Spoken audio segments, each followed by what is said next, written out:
brought to you by Almond Auctions, the worldwide leader in antique tractor auctions. What could be finer than summer in Carolina?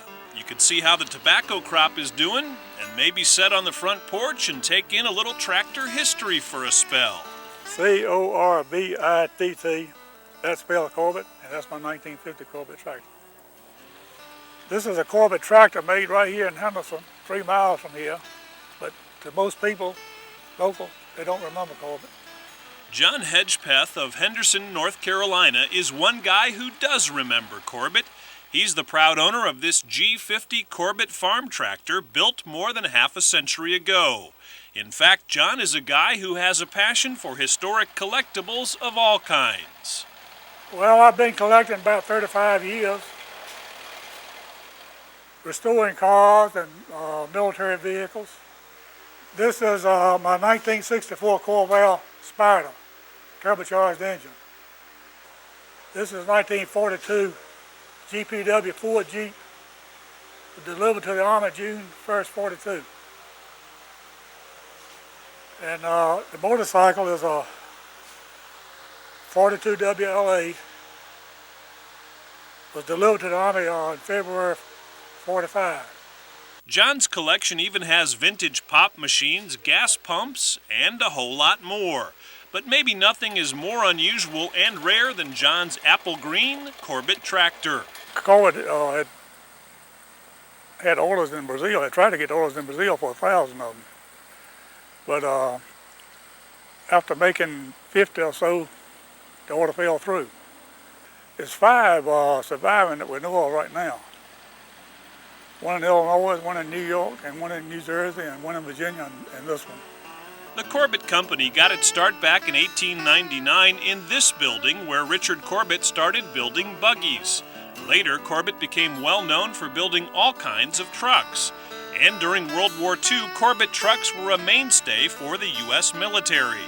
But after the war, things changed for the Corbitt Company. Then in 1949 is when they started making tractors, 49 and 50. And the truck sale was dropping off when they started making tractors. And like I said, the orders fell through for Brazil. They were hoping on getting 1,000 orders from Brazil, but that fell through after making 50 or so of them.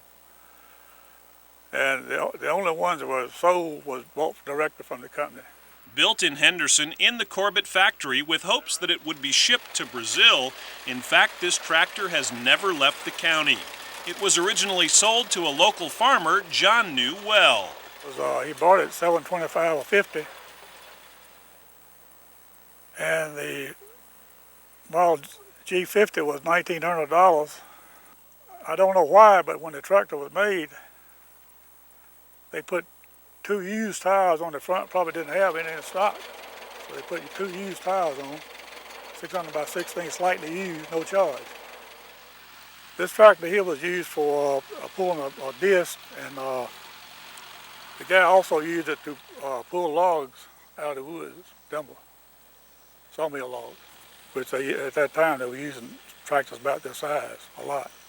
With a durable 4-cylinder Leroy engine and a 4-speed transmission, and with the original tires still on it today, John says the Corbitt compared favorably with farmalls and other tractors used back in the early 50s.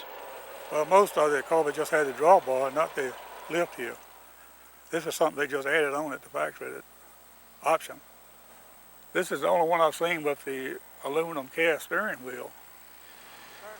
Most of them had the automobile type plastic wheel. The Corbitt name shows up all over this tractor, even on the brake pedals. But though Corbitt built the frame of the tractor, other parts came from other places. The Oliver Company made the lights, and the toolbox was a leftover from the war years.